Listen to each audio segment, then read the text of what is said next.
Welcome back. You're listening to The Voice of Russia with me, Scott Craig. Syria has rejected plans for a joint Arab League UN peacekeeping mission which would have seen forces deployed in order to halt the violence, which is thought to have killed upwards of 7,000 people in the past 11 months. The Arab League has now severed diplomatic contact with President Assad's government after the rejection of their plan, which had won the backing of the US and EU. But Russia's response to the plan was lukewarm at best, saying that violence on the ground had to end first before peacekeepers could be deployed. The diplomatic focus is now shifting back to the UN, where there will be a debate on Syria in the General Assembly. But the differences in stances shown by Russia, who along with China, who vetoed a Security Council resolution calling on Assad to step down, is leading some commentators to talk of a proxy conflict emerging between Russia and the West over Syria. Add Iran into the mix and you have the makings of a perfect storm, as Sunni regimes backed by the West vie for dominance in the region against Shia Iran, which backs the minority Alawite group that Assad belongs to. So are fault lines emerging in Syria that could have wider regional or even global repercussions? And how can the violence in that country be brought to an end? To discuss this, I'm joined here in London by Ben Judah from the European Council on Foreign Relations. Shashank Joshi is an Associate Fellow at RUSI, the Royal United Services Institute. And Mikhail Roshchin joins us from Moscow. He's a Senior Research Fellow at the Russian Academy of Sciences. Mikhail Roshchin, let me come to you first. Are you seeing signs that there could be a diplomatic conflict really brewing between Russia and the West, or is that overstated? I would say it's probably not a diplomatic conflict. It's rather, or we can say, a diplomatic dispute between both sides, because we have different approaches. And I think that when it's possible to discuss how both approaches could be more close to each other. So basically, it is possible. Because for my understanding, it is very important that this group of Arab League monitors who started their work before, as probably you know, this work will be continued. I think this is very important to stop violence in Syria.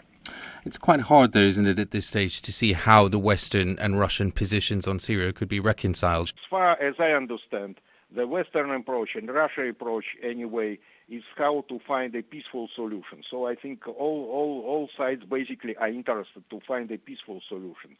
But I think the difference is that how we can really find and how we can establish dialogue between sides taking part in this conflict. So from one part, we have a Syrian state. From another part, we have Syrian opposition. And I feel that the Russian position until this moment is to organize direct negotiations between both sides, between Syrian state and Syrian opposition. And I know that our foreign minister already some time ago invited both sides, but this invitation was declined by Syrian opposition. Ben Judah, let me come to you. The West, as I was just saying, I mean, the Western and Russian views of what to do in Syria obviously differ enormously, as we've said. Is talk of some kind of proxy conflict, in effect, diplomatic conflict between Russia and the West over Syria, overstated in your view? Well, I think any talk of a proxy war or of a real Cold War-style conflict in Syria is overstated. But I do think that the Syrian situation is interpreted in very different ways in Russia and the West. I think Russia looks on the Arab Spring and in the Syrian situation with the perspective of a historical pessimist. She views the insurgent groups not as inspiring young revolutionaries, but as potential Islamic insurgents. She doesn't anticipate a transition peacefully to a successful democratic situation in Damascus, but anticipates a long civil war, which will only be bloody and could lead to anti-Russian, anti-Western Islamists taking power. And Russia, unlike the West, views there still being, if not an Assad majority, but still an Assad plurality of nervous Christians, nervous Alawites, nervous Druze, nervous normal people, quiet parts of the country that do not want uncertain groups, potentially backed by Saudi Arabia or Turkey, storming into the cities. Russian diplomats also think that the West is attempting to remove the last stone in the region before striking on Iran, and that neutralising Assad now removes any possible threat to Israel, Cyprus, or Western allies in the Eastern Mediterranean in the event of a conflict with Tehran. Also, there is sort of feeding into this a sense of grievance about Western interventions, full stop, is that Russia views the West as an unpredictable intervener. Afghanistan, Iraq, Libya were all presented as one-offs that then seemed to be systematic. And only 6 months ago, in the opinion of Moscow, we were talking about any possible intervention or sanctions on Syria as unheard of, as impossible, and they feel concerned about this. And there was a big loss of trust in Moscow over Libya. Russia acquiesced to a no-fly zone over Benghazi, believing that something really had to be done. And the perception in Moscow is that the West was given an inch in Benghazi, it took a mile all the way to Tripoli, and they don't want to see a repeat happen in Syria. And the specifics of the resolution that are angering Moscow is a demand that Assad's forces withdraw from the cities, which would mean they would immediately be taken over by uncertain guerrilla gangs, which means Assad would immediately come back in, which would immediately mean the resolution had been violated, and they believe that that would open the way up for full-scale no-fly zones and interventions. Shashank, Joshi, let me come to you. Is Russia right to be worried? I mean, as Ben was just talking about, particularly the parallels with the Libya example, we hear often that are striking, the so-called mission creep beyond what the UN mandate established. Are the Russians right to be worried about any similar such thing in Syria? I think the situation is slightly different in that both there's little appetite in this particular case to pacify a country the size of Syria, 4 or 5 times larger than Libya, an army 8 times bigger.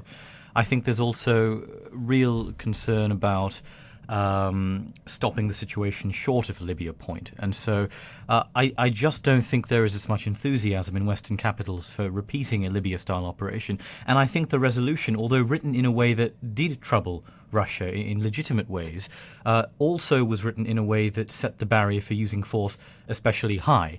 And so although, yes, it may have concerned Moscow that Assad would have violated any resolution very fast indeed, it also had built-in checks and balances. There was, of course, a phrase that promised further measures, although without that phrase, the resolution would have been meaningless in and of itself.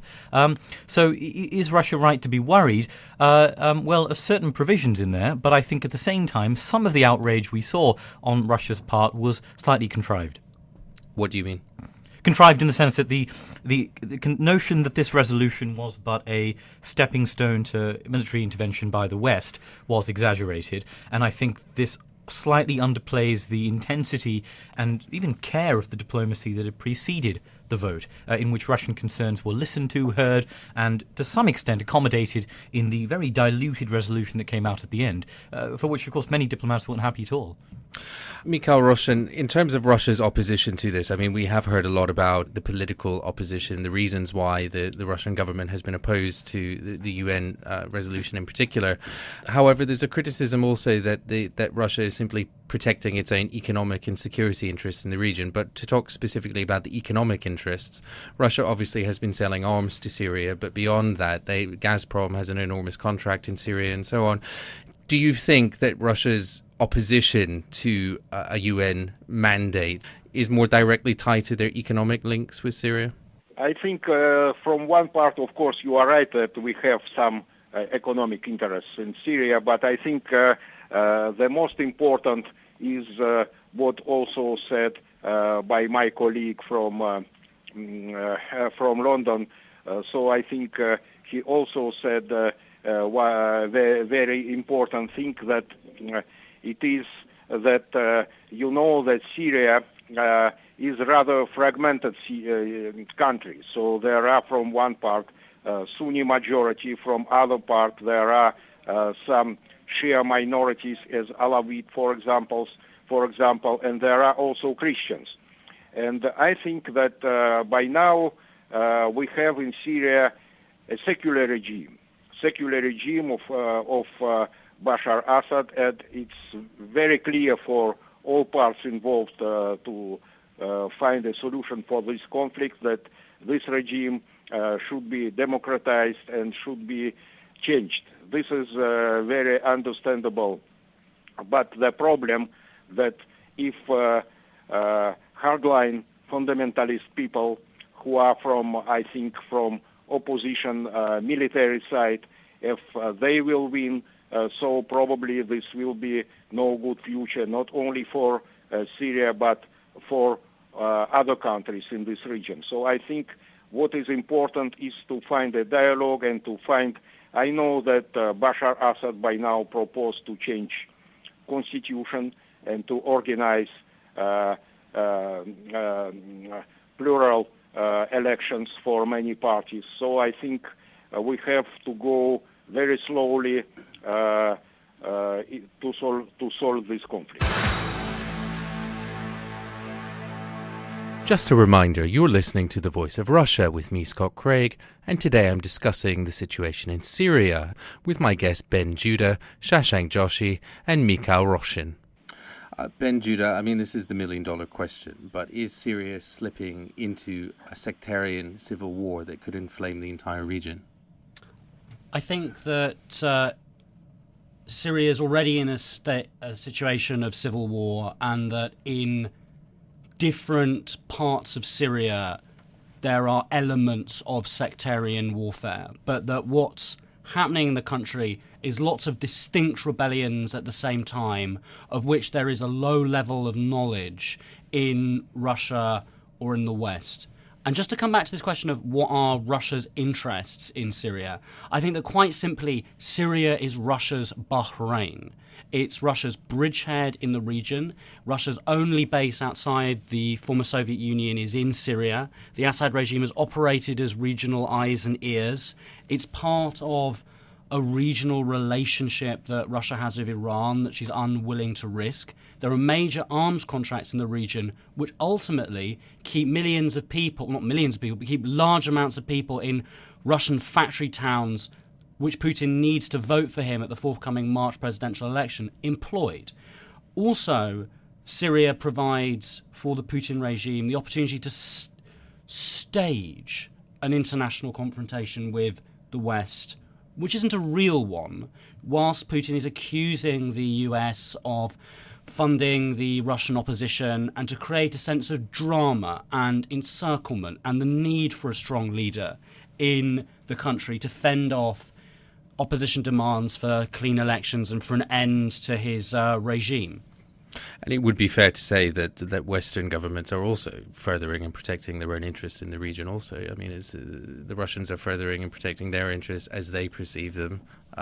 Western governments are doing the same. Well, what's most interesting here is in the conflict around Syria taking place at the United Nations is why Russia is so willing to burn any relationship it has with Gulf states, which has been one of the mysteries to Western analysts. And actually the reason is quite interesting, which is that Russia has no love lost for Qatar, because Qatar is a gas rival. And Qatar has been nibbling away at Russian share of the European gas market through liquefied natural gas, and Russia is not willing to cut any slack or make life easier for a rival energy sheikh that has refused Russian offers for a gas OPEC, and they believe has treated Russia insultingly in the United Nations. They accuse of having roughed up a Russian diplomat in Qatar and not having protected pro-Moscow Chechens in the region. So whereas the West is enjoying a relationship with Qatar and willing to go the extra mile, Russia is the exact inverse. Shashank Joshi, I mean, obviously we're focusing more on the relationship between Russia and the West vis-a-vis Syria. But really a big piece of this is really Iran, isn't it? I mean, are we looking at a sort of fragmentation essentially along Sunni-Shia lines? Well, to some extent, yes. I mean, it's no surprise as to why a large cartel of Gulf autocrats are suddenly backing pro-democracy movements in Syria, although they may be piqued by the violence and the brutality, it's also the case they would simply love to see Iran, a key ally of the Alawite regime. Alawites, of course, are not Shia, but they're theologically and ideologically connected to the Shia, evicted